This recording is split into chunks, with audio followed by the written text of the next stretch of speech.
Good morning Karandom, and today ang pag-uusapan natin ay yung Tapo C210 at kung okay pa ba siya ngayong 2025. Ito ang ating unit is nagamit ko na ng lampas ng siguro magto 2 months, and ngayon ko lang ginawa yung review dahil gusto ko makita or ma-assess yung kanyang real world, yung application niya kung it lives to the claim dun sa specs at pictures. So yan, ang pag-uusapan natin mostly ngayon is yung pictures tapos yung mga pwede kong may comment sa kanya. Ito ay hindi sponsor at itong unit na to is binili ko ng sarili kong pera, kaya pre tayo na magsabi ng good at mga hindi natin gusto sa kanya. Magsisimula tayo dun sa pinaka specs. Ito na yung pinaka box. Ito is na-unbox ko na at ito siya. Ito yung nasa harap, nakalagay dito motion detection and tracking, person detection, baby crying, and night vision up to 40 feet. Ang application ko dito is nasa loob ng bahay, dito sa living room namin, living quarter. So 40 feet is kaya din naman, at may mga test online na within 40 feet din naman talaga is yun, nakikita pa ng kanyang night vision, yung range. So yan,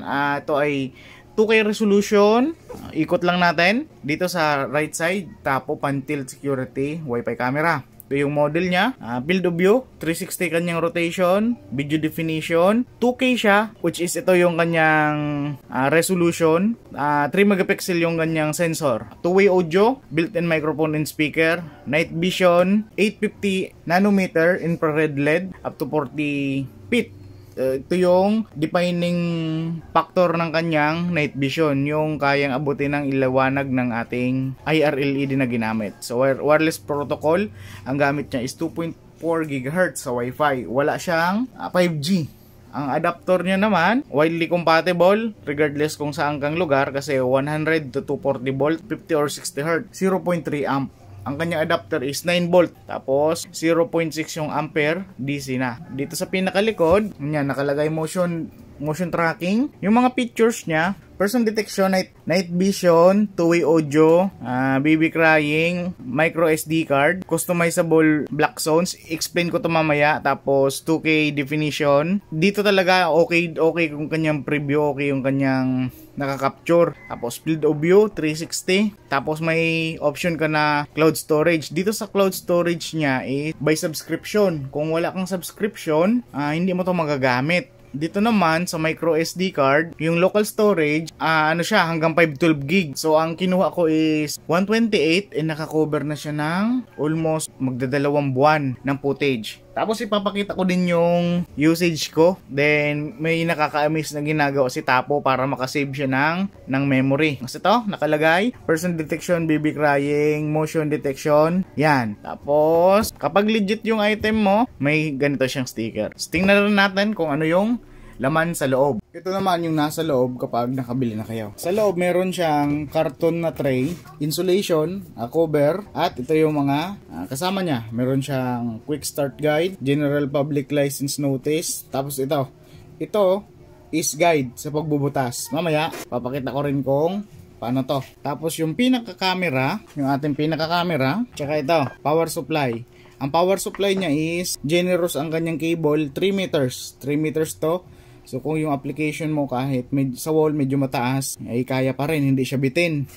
Tapos ito yung base. So may option ka kung ilalapag mo siya sa hindi sa ceiling or wall, pwede nang nakaganito, or kung ihahang mo siya or upside down, dito siya. Ito yung base. Ito yung guide, kita nyo perfectly aligned siya dito. Yan. Kaya maganda dahil meron na siyang guide. So pag nagbutas ka, sure ball na. Wala nang sukat-sukat. Lagay mo lang tsaka butas. And meron na ding torx and screw. So yung installation mo, gagamitin mo na lang talaga is screwdriver. And yan, nakaset ka na. Or kung pader, bubutas ka ng barena. Pero kung kahoy or yan, kompleto na. Halos kompleto na. Yung tools na lang ng installation ang ipoprovide mo, and the rest wala nang laman.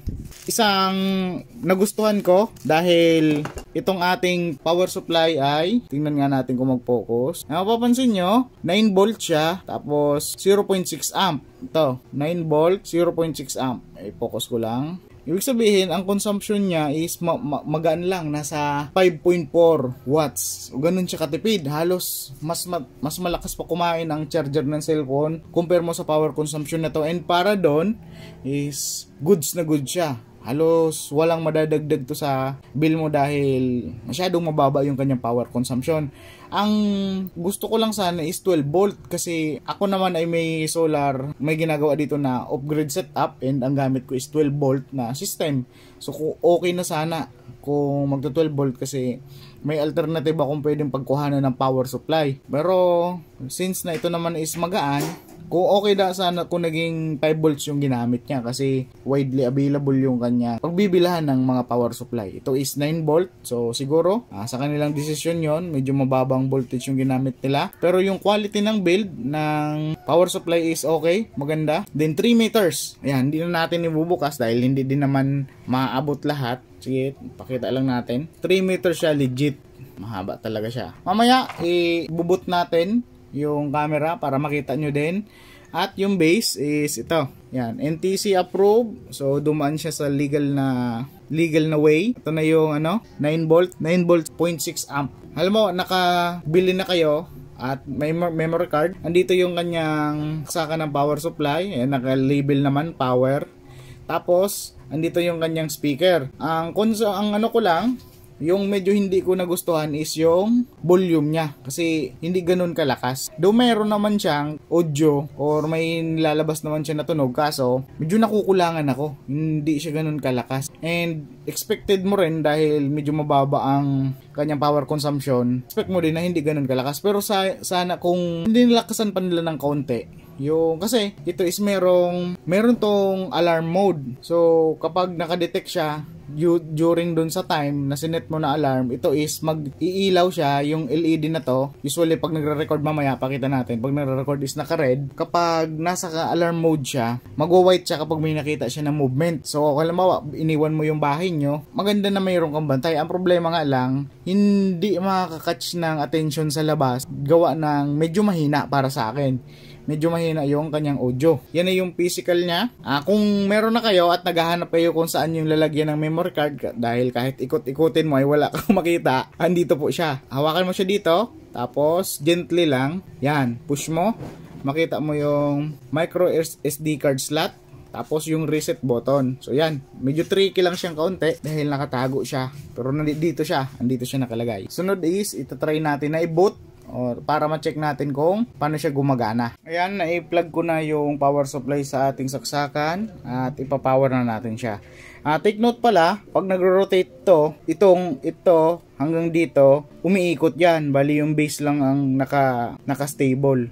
Kaya huwag nyo siyang hawakan kung sakaling i-control nyo siya kasi pwede mo siyang i-control remotely. Plug natin yung power supply. Yan, pagka-plug ng power supply, nakikita nyo, naka-red siya. Naka-red yan dahil una nag-initialize and pangalawa, naghahanap siya ng wifi. Kita nyo, nagta-turn. Yan yung initialization process niya. Para siyang nagka-calibrate. Yan, nakita nyo. Yan, nag-pan down, pan up. Nakayuko siya dahil yung last ko na setting is sinet ko siya ng nakayuko. Ngayon, pag bagong bili yung camera, kailangan nyo siyang para ma-set up, tapo up. Yan, dito sa tapo up. Yan, ito na. So yan, yung nakikita ng camera is naka-display din dito. Then pwede mo siyang i-control. Hello. So yan, ito yung setup natin ngayon. Set ko muna siya dito sa side. Ito yung controls. So yan, dito pag ginamit mo to is mare-remote control mo siya. So yung response ay naka-base sa gaano ka ganda yung internet mo. Halimbawa, ngayon dahil mabilis ang internet sa bahay, naka 2K siya. So malinaw yung preview. Tapos isa pang maganda sa kanya, isang sa nagandahan ko is tayo dito. Yan, dito meron tinatawag na privacy mode. Yan, halimbawa, pag naka-privacy mode ka, stream and recording function are disabled to protect your privacy. Halimbawa, ito ay linagay mo sa inyong tulugan. So, kung maglalabing-labing kayo, ano nyo yung privacy mode para hindi siya magre-record. Ayan, pansin nyo, wala. At yung proof na hindi siya nagre-record is naka-disable yung kanyang record LED, record indicator. Tapos, exit mo lang siya para yun, tapos na yung kanyang lumabas na siya doon. Tapos ito yung sinasabi ko kanina. So, meron siyang alarm. Pag in-enable mo siya, tapos nakadetect siya ng tao. Ayan.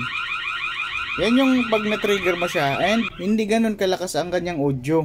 Meron din siyang audio pero hindi ganun kalakas. Kaya sana Yan. May maririnig ka pero hindi ganun kalakas. Sana is ginawa na lang nila na medyo malakas yung audio para mas maganda. Makakakul talaga siya ng atensyon. Tapos, yan, exit mo siya, disable mo siya dito. Ito naman yung kanyang online na recording, yung Tapocare. Unfortunately, kailangan ng subscription para ma-access mo to. Tapos to, halimbawa, gusto mong kausapin yung, halimbawa, ito ay nasa bahay mo. Pag nagsalita ka dito, maririnig dito. Yan, tinigil ko na dahil nagpi-feedback, pero usually two-way siya. Pag nagsalita ka is maririnig, nagsalita ka dito sa cellphone na kung nakakonect dito is magre-reflect sa kanya yung Joe. Pwede mong kausapin yung mga nakikita mo doon. Pwede ka din mag-take ng picture. Yan, dito pala nakalagay din, pwede mo din i-control kung yung speaker is nakamute or hindi. Same sa mic. Pwede siya na mag-record na audio, video lang, walang audio. Then pwede din naman na may audio. Usually ako yung may audio nalagay ko. At kagandahan din pala, yung kanyang sensitivity is pwede mong i-adjust. Same doon sa kanyang crybaby detection. So ito ay napaliwanag ko na. Dito, pwede ka magdagdag ng ibang camera. Tapos, yan, kung gusto mong i-check yung mga footage mo, dito ka sa playback and download. Tapos, makita mo, ayan, sa buong araw, ito yung mga recorded niya. Tapos, ito na yung ginagawa na maganda ni Tapo para makasave ka sa storage. Ito kasi, kapag wala siyang na-detect, bawa ito, simula tayo dito. Ito yung kanyang sample ng night vision. So, makikita nyo, okay na okay yung kanyang footage. Malinaw yung kuha niya. Tapos, yung ating 128 gig is makaka-cover na ng isang buwan na din yung may i-cover niya. Depende sa kung may mapuno na activity ang araw mo, medyo malaki ang recording niya. Pero, usually, 128 is okay na. Huwag kang kukuha ng 6432 dahil baka weeks lang maano mo. Dito ka na sa 128. Kung 256 nga is mas maganda dahil may ample amount ka para makapag-check ng mga footages mo. So yan, ayan, ito yung may mga recording. So halos isang buwan. Tapos ito yung magandang ginagawa ni Tapo dahil kapag halimbawa sa buong araw, hindi siya nagre-record ng, yan, nagsimula ang recording niya ng alas 6, hindi siya magre-record ng buong araw talaga. Halimbawa, kung may na-detect lang siya na movement, tsaka lang siya na magre-record, which is maganda dahil hindi agad-agad mapupuno yung storage mo. Night vision, nakaset siya ng auto. Ayan, sa settings, dito sa detection, linagay ko is camera tampering. Yun yung kapag inaano yung camera. Tapos, ito na yung baby cry detection. And dito is madadagdagan at mababawasan mo yung sensitivity. Camera tampering, okay yan. Person detection, ito kapag may nakitang tao. Yung motion detection, dati inon ko siya. Ang problema, itong detection na naka-install sa kanya is basic lang. Ibig sabihin, hindi niya kaya mag-figure out kung yung motion is tao or bagay. Halimbawa, nung mga nakaraang linggo, dito sa napaglagyan niya is merong gumagalaw na halaman. And nag-record siya dahil movement yung na-detect niya, kaya nagre-record siya. Tapos nung chinek ko yung footage, panay halaman lang. So yon, basic lang yung kanyang motion detection, hindi pa siya powered ng mas mataas na software. Pero usually naman, kung maalis mo siya doon, maghahanap siya ng bagong subject. And usually naman, most of the time, nakukuha niya naman, nakakapag-track siya ng maayos. Tapos ito yung detection zone, ito yung na-edit. Halimbawa, yan, tulad na yan. Halimbawa, ito sa buong set for all, ito yung pwede niyang mag-detect sa lahat ng lugar na yan. Pero halimbawa, itong bed area, pwede mo yang i-close para hindi siya sa zone na yan, hindi siya allowed na mag-record. Para, syempre, kung may activity na kayo sa higaan, hindi ka na,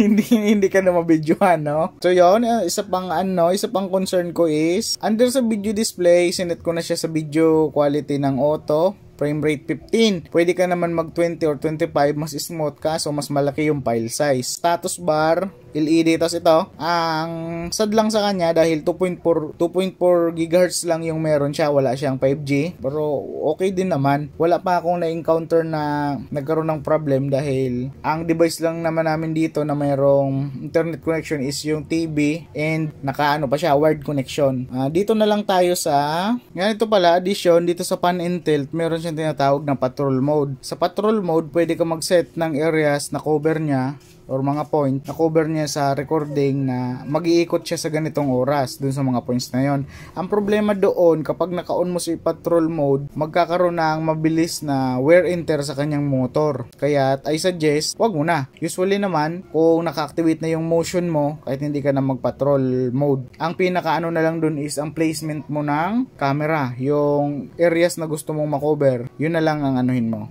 ang pag-isipan mong maigi. Subukan natin kung mag-auto ang ano siya. Yan, hindi ko ma-override, pero ito, check ko na lang yung ano kapag gabi, picturean ko siya, then may nakalagay dito na ano, ang pangit lang kasi sa ginamit niya na LED, ay na IR, infrared light, is yung wavelength pa nakita ng mata. So kapag sa gabi, bukod sa nakikita mo tong indicator na to, may makikita ka ditong dalawang IR na kumikinang sa gabi. Mas maganda sana kung yung mas mataas na quality na lang ng IR ang ginamit nila, dahil hindi yun gaanong pansinin. Ito is pansinin. Pag may footage na ako, i-insert ko. Siguro picturean ko kung anong itsura niya sa gabi. Tapos yung night footage niya naman is malinaw, tulad nung nakita nyo kanina. And okay naman yun sa akin. So far naman, yes, pwede kong ma-recommend sa inyo to, lalo na kung naka-sale. Goods na ng camera na to. Ito is Wi-Fi na. So pwede mo pala din i-share sa yung access dito sa camera na to. Halimbawa, may relative ka na gusto makita yung ano nyo. Halimbawa, yung camera mo is nasa labas o gustong mag-check. So pwede mong ma-share yon. May shared naman, meron naman dun sa app, pwede mong kalikutin yon. Basta pwede mong i-share yung access ng camera. So far, okay naman siya. And sa 2025 is yung kung bibilhin mo siya, hindi siya yung goodbye na babay. So goodbye, I will buy. Ganon. So yun po. Kung nagustuhan nyo yung aking video, alam ko medyo mahaba, pero please bear with me. Yun talaga yung kailangan nyong malaman.